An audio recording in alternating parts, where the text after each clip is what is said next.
everyone, welcome back. Roots and Resilience, Laura and Mandie. See how I did that opening without doing the big pauses in between? I told you I was going to work on it, and I have been. I've done my homework. What can I say? It was beautiful. It really was. It was either beautiful or really, really rushed. Oh my God, I don't know what else to say. I will continue to do my homework on that. So today is our bite-sized episode. My dog has decided to join us for the recording of this episode, and she is sat right under my desk and snoring quite loudly. So I'm really sorry if you hear her in the background. We are talking about returning to school, and I know we're still in the summer holidays because they seem to go on for like 1,000 years. But actually, pre-planning for that return back into the school routine is really, really key, isn't it, Laura? Absolutely. I mean, we talk about pre-teaching, don't we, with a lot of the things that we're doing with our children. And I think this pre-planning and pre-teaching what the return to school was going to look like. There's no point in doing that first morning when your child is getting up, putting on that new stiff uniform, putting on the new stiff school shoes and packing their new stiff lunchbox into their new stiff school bag. It's too late by then. And we have to be thinking about this towards the end of the holidays with a good kind of week to 10 days, if not more, beforehand. So we can start to do some of that pre-teaching, start to have those conversations, start to think about that transition in plenty of time, because that first morning, as we've said, is too late. The anxiety is already there. The panic about the transition is already there. We have to give ourselves time. It's a bit like when we talk about preparing for the summer holidays. Yeah. We have to be doing that early in July, really, before the term breaks up. It's when we talk about Christmas, which we absolutely will do in November. We need to be doing that in November. So we've got December to work on things and prepare for that. So yeah, preparation, pre-teaching, absolutely key with this huge transition of returning back to school after all that lovely, wonderful, connective and belonging time that they've had at home.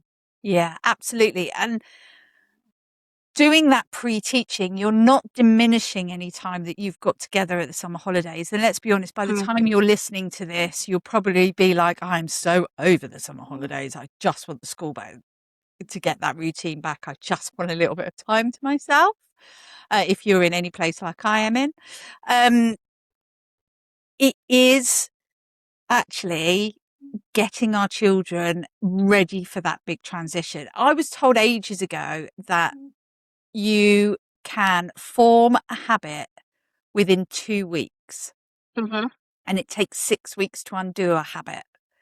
So if we Okay. put that into the context of the summer holidays and the school routine, they are out of that habit of the school routine. They are out of the habit of what the expectations are going to be like, because they are different during a term time compared to holidays.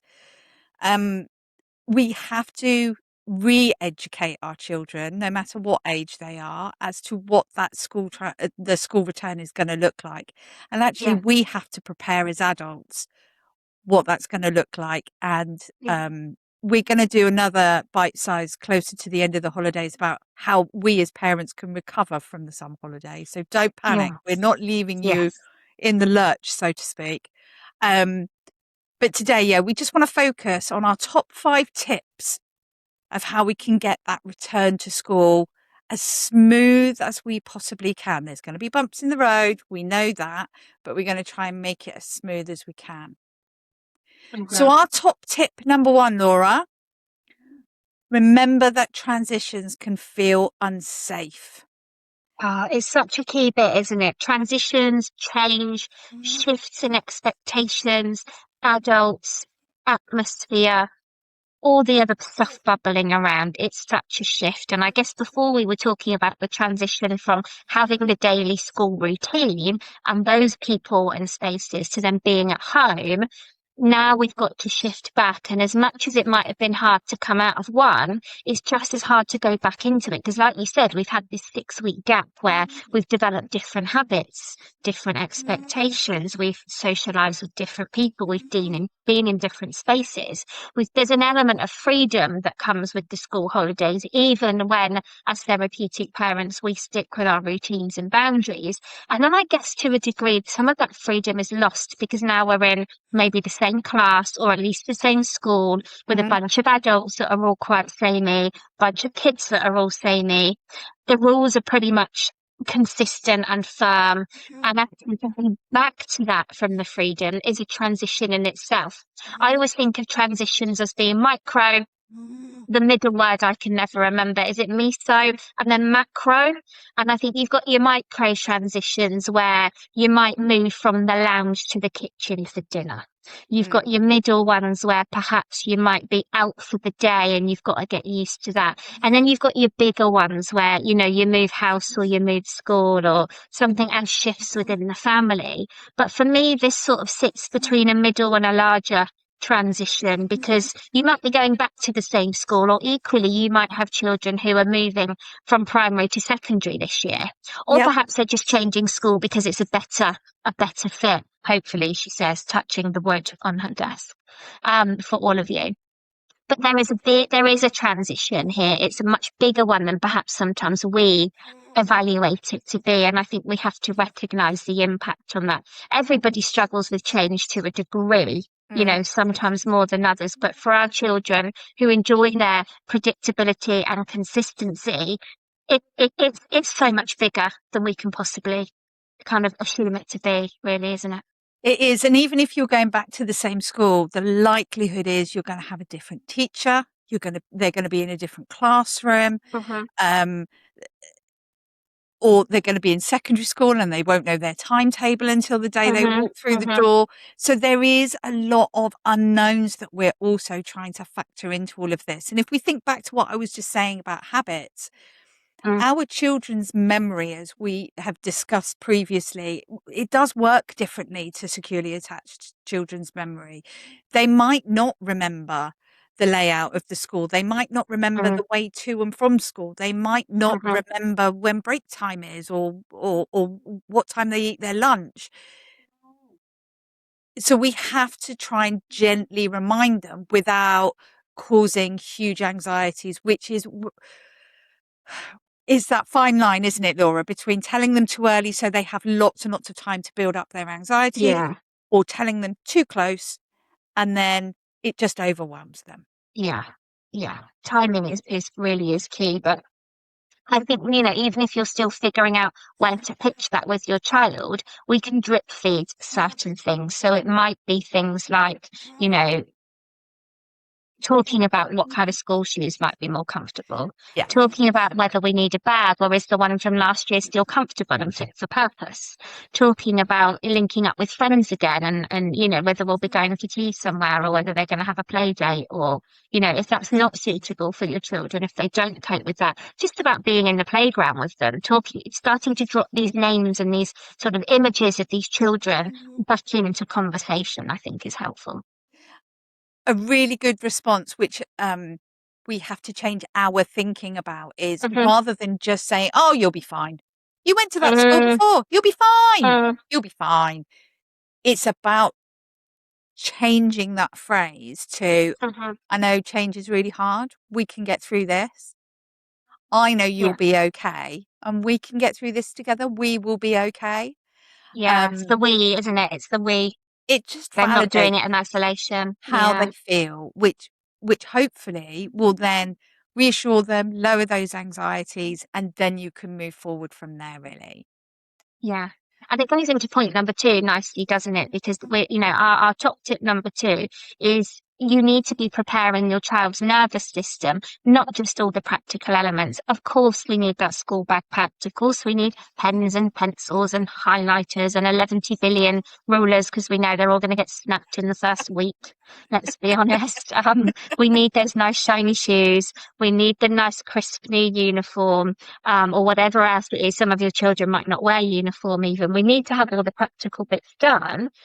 But the practical bits are not going to calm your children's nervous system as they start to progress through this transition. There's so many other things that we can do that support that. Mandy, what's that look like for you? We we tend to try and stick to some of the same routines, which I know we've spoken about previously as Mm, well. mm, So yes, bedtimes are slightly later because it's the holidays, but meal times are still pretty regular.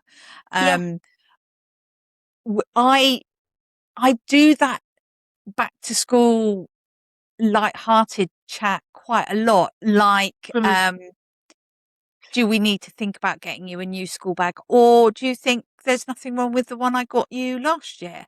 yeah. Do Yeah. you need a new pencil case, or can you choose one out of the 50,000 that you have in a cupboard?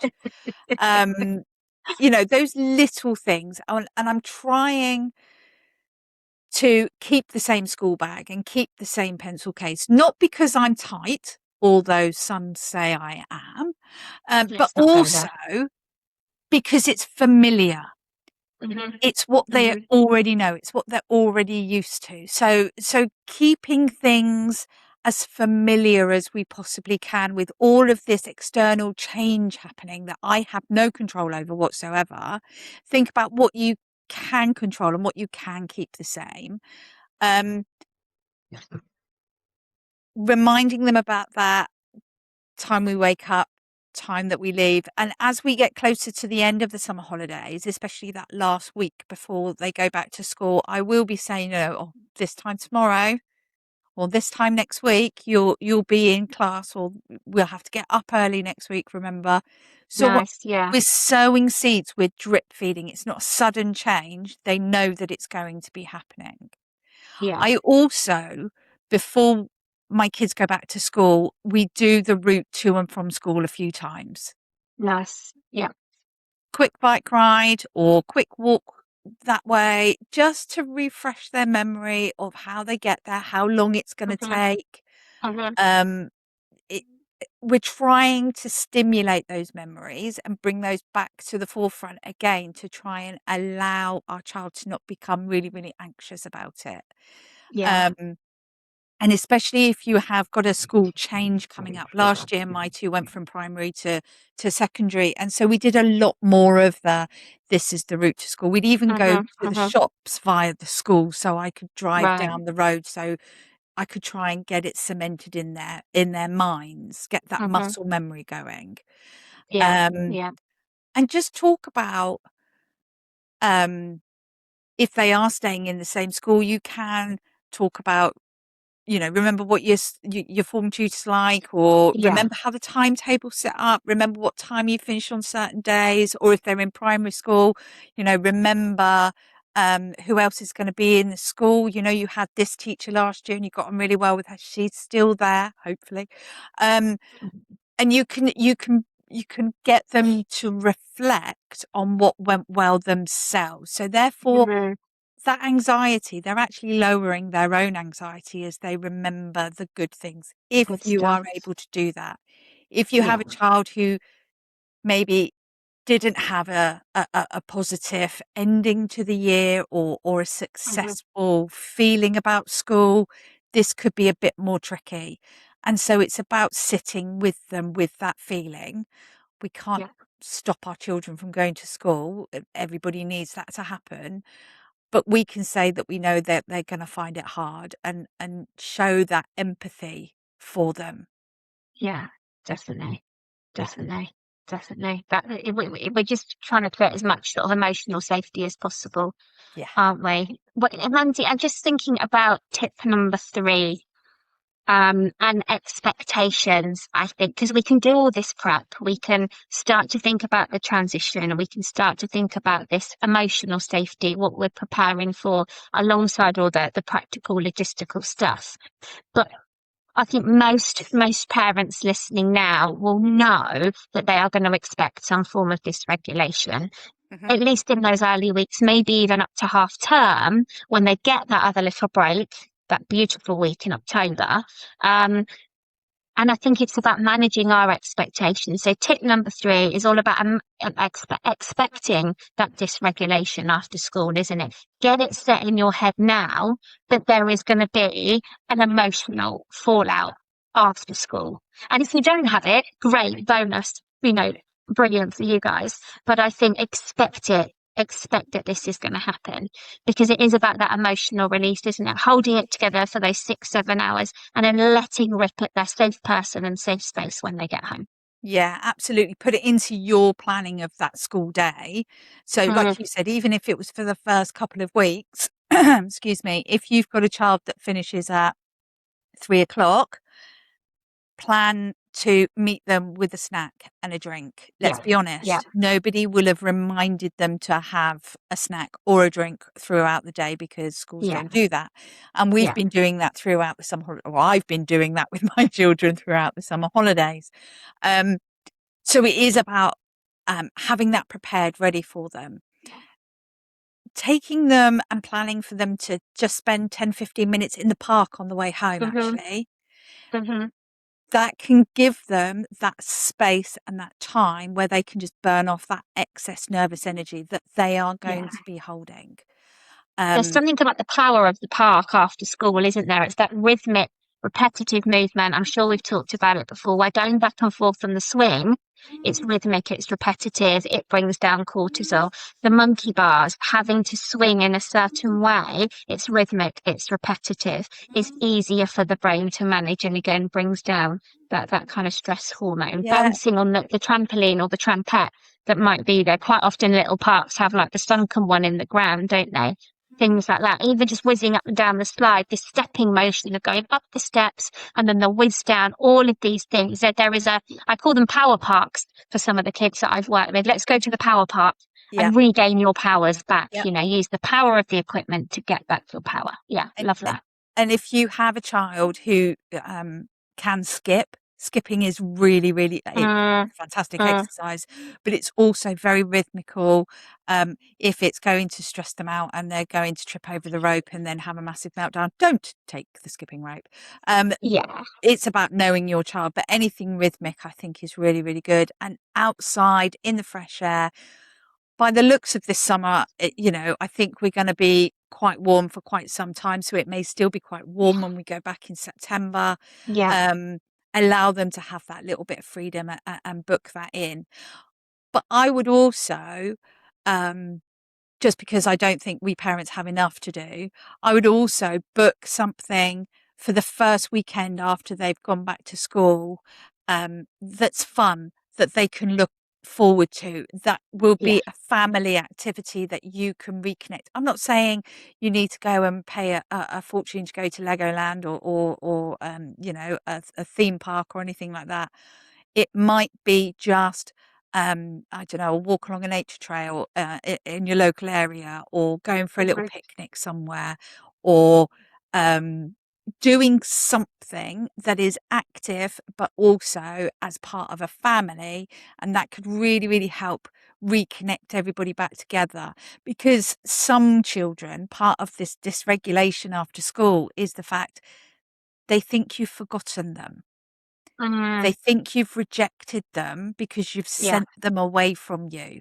yeah. So it's about trying to reinforce to them that you're still there, that you still have them, that you haven't forgotten about them. Use transitional items if you need to through the school day, and yeah, have that activity booked after the first week, just to let them know that you're okay, they're okay, and you can still have fun together. I think that could be a game changer for some parents. Definitely. Definitely. No, that sounds awesome. I quite like the idea of having something else in the diary post holiday. Yeah. Mandy, move Yeah. us on to tip number four. What are we thinking? Regulate before you educate. I think we're not talking about doing actual educational lessons. We're talking Mm. about how to help our children come in, especially secondary school children. They're going to have homework in that first week that they go back. Um, and it's about regulating ourselves so that we can do all of this pre-teaching, so that we can put all of the plans in place. I can't plan to do something fun with my children if actually I'm dysregulated and they're just annoying me and I just don't want to do anything. Yeah. Yeah. That's the regulate before you educate sign. For me, that's how I'm Mhm. taking that. Mhm. Um, Mhm. Anxiety is going to be a thing. And um, again, I may be talking out of turn, so please correct me if I am wrong. But I'm so attuned to my children that when they feel anxious, I feel myself feeling anxious. Mhm. Mhm. They kind of dump their emotions they can't deal with onto me, and then I have Yeah. to deal with them. So if we're putting that in the context of returning to school, their anxieties are going to get higher for all of the reasons that we've already talked about. I need to make sure that I can really regulate myself, especially in that last week of the holidays. Don't put too much pressure on myself to be number one children's entertainer. Um, Start drip feeding them, trying to reduce their anxieties, but also make sure I've got little pockets of time where I can have brain breaks, where I can just go and regulate myself. And as you've said so many times, and I love this so much, have that thing booked in. Hopefully you've all got it Yeah. in your diaries for that second week back after the summer holidays.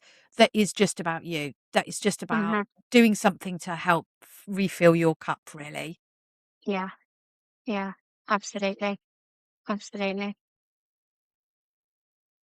And what about point number 5, Mandy? Where are we with point number 5? Wow. Point number 5 is about working with the schools. Mhm. And this is a toughie because for anyone who listened to our schools episode, my relationship with schools has not always been smooth and positive. I think I used the word toxic at some points. Thank you might have done. I Yeah. think I Yeah. might have. So this probably is maybe rolling off your tongue with a little bit of toxicity yourself, Mandy, but it is a good piece of advice. It's a good top tip, isn't it?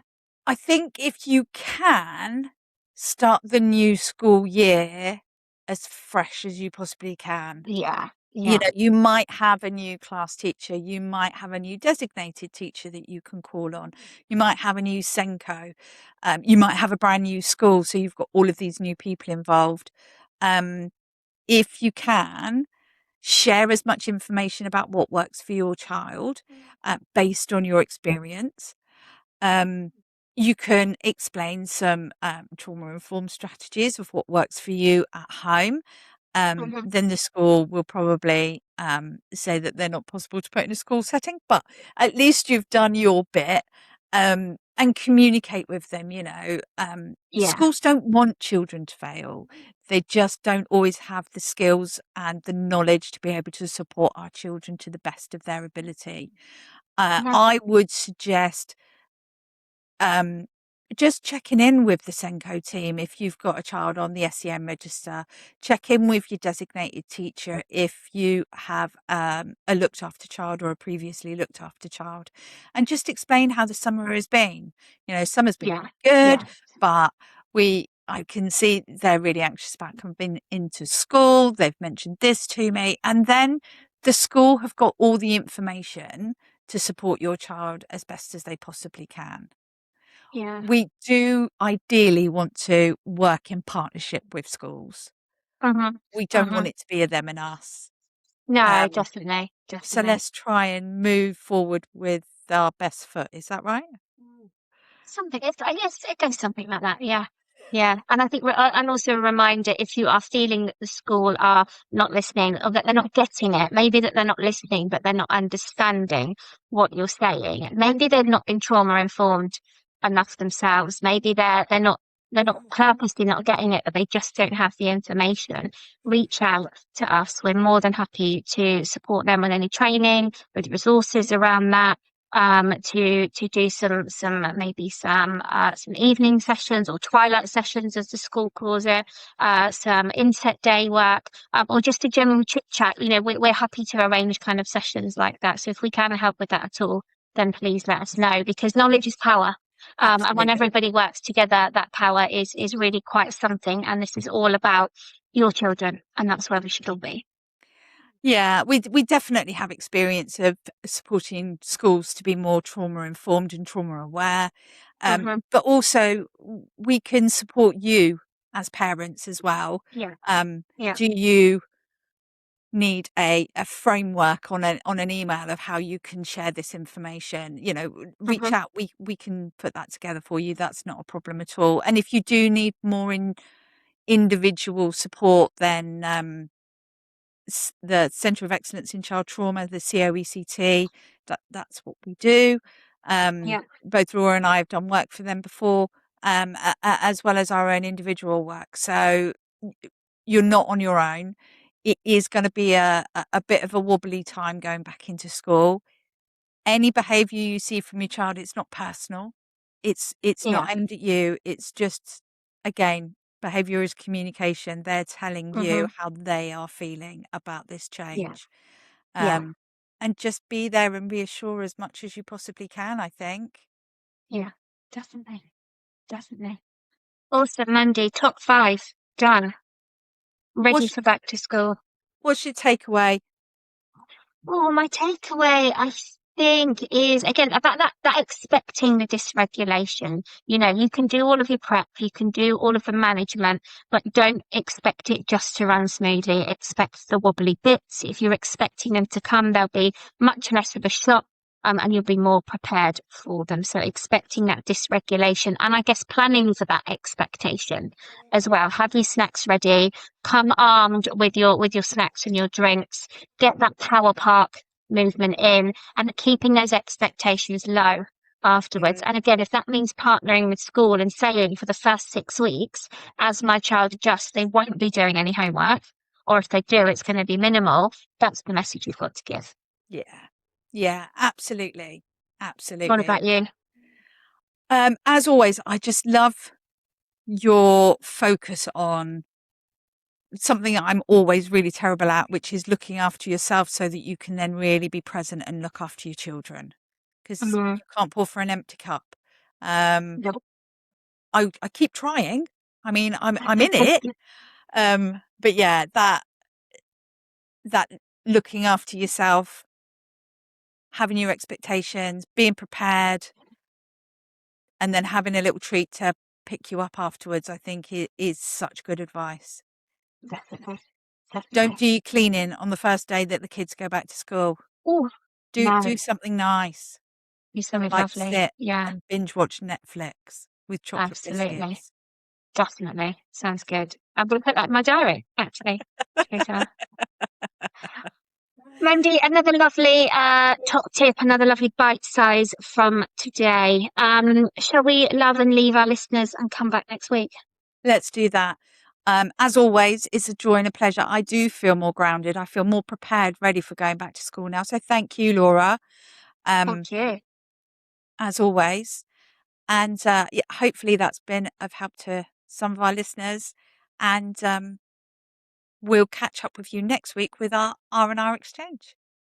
And Thanks, if anybody everyone. has got any questions for the R&R, do pop them over. It's rootsresilience@outlook.com, and we cannot wait to read them. See you soon. Bye.